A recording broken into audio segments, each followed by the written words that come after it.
karong adlaw kamuntagon muna ang katapusan natong pagbata sa kadlawon alang niini nga Santos nga misa diri sa aton andan. Kanabang ang Ginoo sama ang sunahan sa akong mga wali nga nangita og mga tawo nga iyang pilion or mahimong kanang apil o involved sa plano niya alang sa kaluwasan sa katawhan nga iyang gimahal.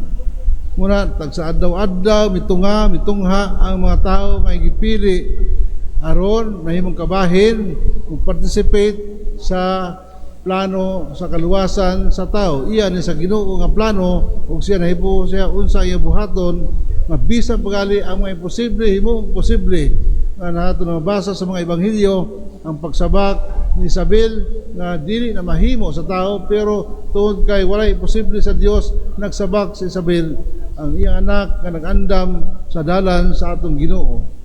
Kunya sa imposible nga kahimtang si Maria nga ulay unya nagsabak. Imposible na siya nga may tabo pero ang Ginoo kung maghimo siya plano matuman kini kay walay imposible nga dili mabuhat sa Ginoo. O kita ang iyang gipapil nini ang atong mga tagtag sa pagtuwag sa Ginoo kanato wala mahiapil sa pagsulat sa ebanghelyo pero ang maayong balita nagpadayon hangtod karon ang tawag sa Dios sa pag-aghat kanato nga mahimong kitang apil nining maong plano sa kaluwasan. Sugod ko sa istorya kanang dunay usa ka amahan nga sa ulog siyang adlaw ng tawhan unya nag-meeting ang asawa ug mga anak nga unsay buhaton nila andamon panahon sa birthday sa ilang tatay. Nag-meeting na sila. Sige. Ako nagbaybay sa trabaho, ingon ang nanay nga ako sa kusina, magluto ko og adobo, magluto ko kanang mga uban nga kakanin para ugma sa birthday sa iyong tatay. Ngayon ang kamagwangan ako sab dito kanang mag-andam ko kanang maghimo ko suman para sa iyang birthday. Mingon ang babae nga anak nga ako sab nga maghimo ko og birthday cake para sa atong tatay nga mag-birthday ugma. Ang kamanghuran kay tulo man sila ka bata, mingon ako sab mag-drawing ko kanang picture ni Papa nga naay hulagway ang malipay siya nga ihatag kaniya. Niya sayo sa kamuntagon iyang birthday nilakaw ang tatay kay as usual mo trabaho man siya sa iyang gitrabahoan. Kunya sa naglakaw ng iyang tatay kining upat ang nanay ug tulo ka anak nangandam dayon. Sugod sa merkado na malingki o nangandam sa tagsa-tagsa ka mga tahas nilang buhaton alang nining pagpangandam. Kunya ang nanay dito sa opisina hiwa-hiwa na sa imo niya. Kunya ang anak nga kanang laki naghimo nagsuman, ang anak babae naghimo og cake para sa iyang tatay. Samtang ang kamanghuran tuwa sa ubos nga naghimo siya drawing ulagway sa iyang tatay. Tanan sila busy sa ilang tagsa-tagsa kabuluhaton. Kunya i-surprise nila ang tatay pag-abot sa hapon. Apan sa dihang as 11 sa buntag niabot kalit ang iyang tatay. O pag-abot sa tatay, mingon sa iyang asawa, tagay ra ko na yung tubig. Mingon ang iyang asawa nga, nahibaw bitaw ka, busy ko sa kusina, ikaw lang kayo ura man ng tubig diha, ikaw na lang mag-ikuan. Pagbaso, inom diha, namin ato dispenser. Tapos pagka-kuan, taon, mingon ang tatay sa iyang maguwang laki nga, dong, palihog rong sinilas dong, kaya di ko makaabot dito. Ay sos, tatay nga niya, nahibaw bitaw ka, busy ko kayo diri, naghimo kog suman. Tapos ay labyan ang iyang anak nga nagdrawing ba. Ingon na dong palihog dong balik ko sa kwarto. Ato ko pa yung taas. Ingon ang iyang anak nga pakawaran. Tay, nahibaw ito ka nga busy ko na ko buhat diri. Ikaw na lang kun sa taas. Pagkuyog pa man ka. Labay siya dito sa iyang magwa ang anak na babae. Naghimo og suman. Kunya sa day, palihog day tubig day. Ihaw ko. Bingon ang magwa nga bae nga si tatay nagbinag-uman. nahibaw bitaw ka busy karon unya magsugo-sugo pa kanako. So mo nang nahitabo sud ang amahan sa iyang lawak. Unya ang tanan all set na, prepared na tanan, ang tanan pagkaon unya ilang bulaga ang ilang tatay nga tua sa sulod sa ilang kwarto. Unya pagbulaga nila pag-abri sa pultahan, ila nakita ang ilang tatay patay. Mga igsoon, kini may connection kanato karon. We may be busy sa mga butang nga kalibutanon. What we prepare are the external preparations. Ang atong plano unsay kanon sa panahon sa Pasko, ang atong plano kinsa atong mabisita, ang atong plano unsay decorate diha sa balay, unsa ang mga dayan-dayan sunod sa balay aron mulagway kini usa ka Pasko. Daghan tay nga gipambutang ang mga lights, Christmas lights, patay sindi sa gawa sa atong balay sa kalsada na ata naguna pa as early as September ang pagpangandam nga dunay Pasko. Pero ikalimtan nato ang nagsaulog sa inungdan sa Pasko. Ang Ginoo ang manubos nga atong ipangandaman. Wala kita maandam sa atong ugalingon kay nangandam kita sa mga kalibutanon nga butang unsay sulob panahon sa Pasko, unsay sulob panahon sa bagong tuig.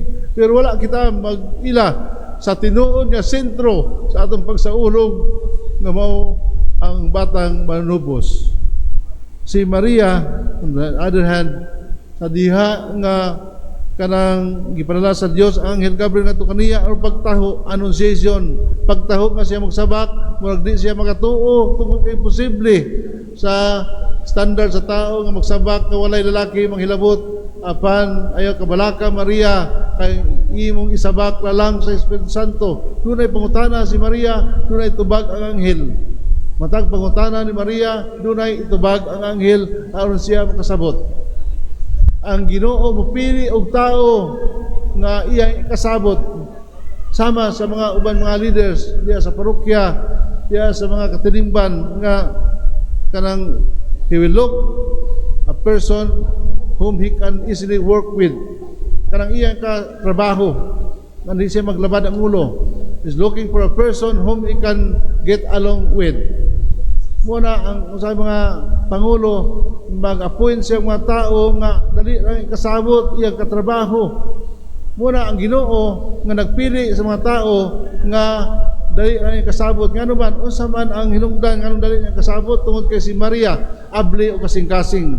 Sa iyang pagpaubos abli ang iyang kasing-kasing. Nanginahanglan kitag kasing-kasing nga open abli aron dali ra mo tungod ang kanang pulong sa Ginoo kanato. Unsay gibuhat ni Jesus sa iyang pag-recruit sa mga disipulo, miadto siya dili kun ang mga balaan nga pari ang gi-recruit, miadto siya sa dagat, wala siya moadto sa sinaguga kay dunay mga bright nga mga lawyers dito aron iyang katabang sa iyang pagsangyaw sa harian. Apan niadto siya dapin sa lanaw sa Galilea aron pag-recruit ini mga simple nga mga isda. Unsa mina kanila tungod kay abli ang ilang kasing-kasing. Ang akong punto lamang, una sa istorya, ang atong kasing-kasing abli ba sa Ginoo? Ang atong pagpanganda ba nakasentro sa atong pagsaulog sa iyang pagkatao? Ang ato ba kinabuhi abli usab sa mensahe sa Dios kanato? Muna mga pangutana malandong atong malandungan sa pagsaulog nato sa Pasko. Ang Ginoo na inanglan kanato sa usa ka tawo nga mablihon og kasing-kasing, usa ka tawo nga yano. Muna si Maria wa maglisod ang Ginoo pinagi sa Anghel Gabriel sa pagpili kang Maria ang mahimong inahan sa manubos tungod kay si Maria as simple nga babae sa taga Nazareth nga abli ang iyang kasing-kasing. Dali ra mayon si Maria nga kanang matuman unta ang mensahe imong mensahe diri kanako.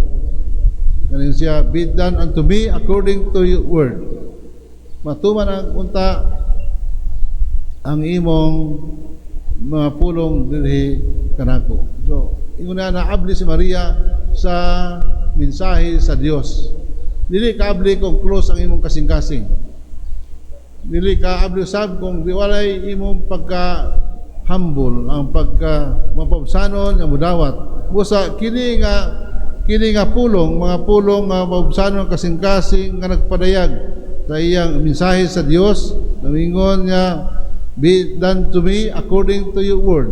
Muna ang guiding principle ni Maria sa dihang naitabo dito sa kasal sa Kana sa Galilea, mingon siya, buhata bisan unsa ang iyang isulti kaninyo. Do whatever he tells you. Mingon siya sa mga salugoon. Kay mo man ang iyang kinabuhi, ang pabsanon abli. Busa ang iyang kinabuhi usab, iyang ipadayag adto sa mga salugoon nga abli unta kanunay maminaw sa unsay isulti sa Dios kanato aron hapsay ang dagan sa atong kinabuhi. Ang dagan sa kasal, usa ka makauwaw ang kahimtang kalamidad unta tungod sa kadako nga kawawan nga ubsan na sila bino. Apana si Maria nakita sa panginahanglanon, usa mingon siya, buhata kung unsay isulti ang kaninyo. Mo na sabi ang pagdapit ni Maria kanato, buhata kung unsa ang isulti kanato sa Ginoo aron ang atong kinabuhi hapsay malinawon. Malikta unsa may atong giandam alang nining Pasko sa pagsaulog nato sa pagkatao sa atong manubos. Ingon pa ang bata nung tana sa iyang mama, ma, kana bang ganus abang yun ang Pasko? Kana bang naay lantern sa gawas? Ang lantern sa sulod sa balay? Dili, anak. Ganus sa may Pasko, kana bang naay mga gift nga binayluay? Dili, anak. Ganus sa may Pasko, kana bang naay buto-buto sa palibot? Dili, anak. Ganus sa maging ang Pasko? Ingon ang bata, ang Pasko, anak, paabot kung imong ipakatao ang Dios diha sa imong kasing-kasing.